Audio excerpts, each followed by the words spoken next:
कुरुक्षेत्र की युद्ध भूमि में चारों ओर शंख बज रहे थे। दोनों सेनाएं युद्ध के लिए तैयार थीं। लेकिन तभी महान योद्धा अर्जुना का मन विचलित हो गया। अपने ही गुरु, भाइयों और रिश्तेदारों को सामने देखकर उनका हृदय कांप उठा।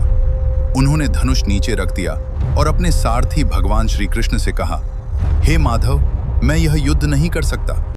तभी भगवान श्री कृष्ण ने मानवता को सबसे महान ज्ञान दिया, गीता का उपदेश।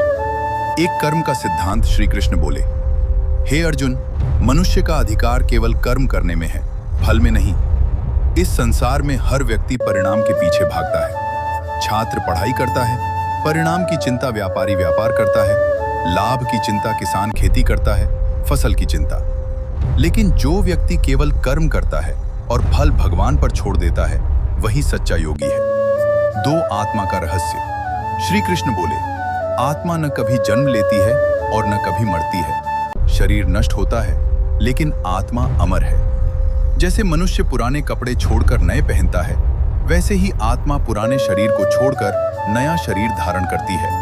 इसलिए मृत्यु से डरना अज्ञान है।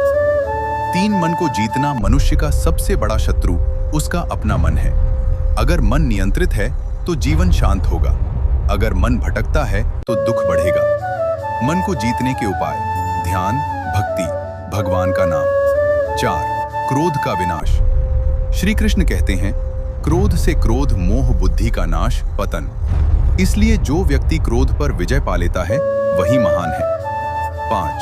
सच्चा योगी कौन? सच्चा योगी वह है जो सबको समान दृष्टि से देखता है, जो किसी से द्वेष नहीं करता, जो अपने मन को नियंत्रित करता है।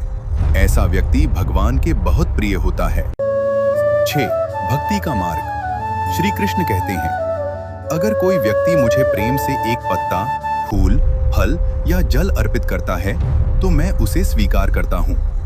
इसका अर्थ है, भगवान को धन नहीं चाहिए, भगवान को प्रेम चाहिए।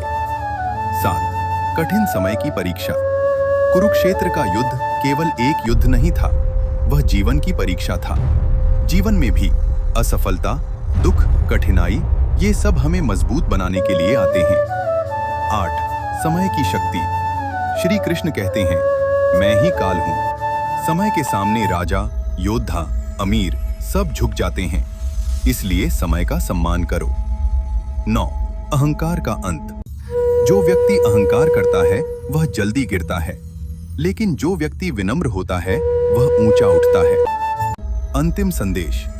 श्री कृष्ण ने अर्जुन से कहा, सब धर्मों को छोड़कर मेरी शरण में आओ, मैं तुम्हें सभी पापों से मुक्त कर दूंगा। अर्जुन का भ्रम दूर हो गया। उन्होंने धनुष उठाया और धर्म के लिए युद्ध किया। जब मनुष्य भगवान के उपदेश को समझ लेता है, तब उसका जीवन बदल जाता है। जो कर्म करता है, जो अहंकार छोड़ देता है, जो भगवान पर विश्वास करता है, उसका जीवन सफल हो जाता है।